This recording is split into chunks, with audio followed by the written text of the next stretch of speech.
the liquid dough roti. No kneading, no rolling, and it is still puffy and soft. Why sometimes the bread does not puff no matter how much it is pressed, and how sometimes it just inflates naturally. And today I am going to show you my cooking process and share with you my findings behind the puffy and softness with this trending cooking style. I have also included some key points at the end of the video to help you successfully making this puffy softy bread. Let's get started. Flour about 160 ml.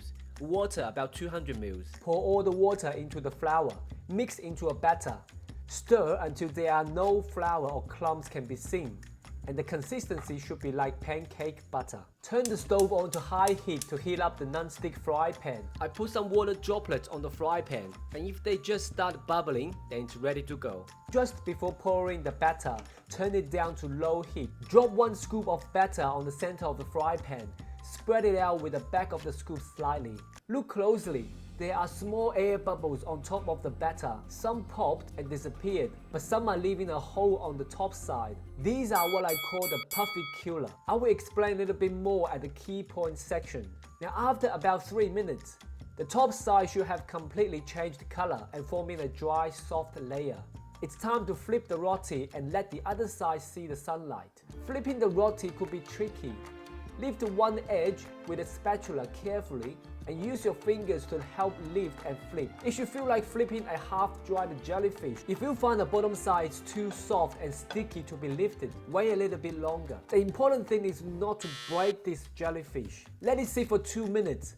Let the top side form a dry layer, then turn up the heat to medium. Moments later, there will be patchy skin started to lift off the surface, like a balloon being filled with air. But then it will stop rising. Now flip it back to the side that we started on. The skin should do the same balloon thing and then stop. Somehow it just don't seem to be puffing up fully. Just when I'm about to lose patience, I flip the bread again. And this is the moment that we have been waiting for. It popped like a puffer fish.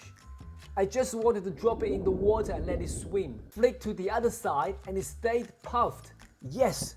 We made it. I left it on the fry pan for a little bit longer to brown the skin. It feels like air hockey that we play in the game zone. Now let's check the softness of this puffy baby. Hot, soft and elastic. It looks yummy. Now let's go over some key points. Number 1, after heating up the fry pan, we have to turn it down to low heat and maintain it for a period of time. This will allow the gas bubbles to pop and be filled by the still liquid batter before it gets dry on top. If the heat is too high, too many bubbles will be formed and leaving big and deep holes on the dry layer. They might be sealed by pressing them with a spatula later, but not all the time. Hot air will leak through these places and minimize the puffiness. Number 2, we need to turn up the heat after dry layers are formed on both sides.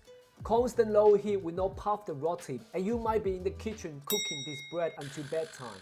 Number 3, water amount could be slightly more or less. It should not affect the batter consistency much, but too much water it will become a free art form jellyfish. Not enough water, you will end up like a biscuit. Now please share with me your thoughts on this method and happy cooking.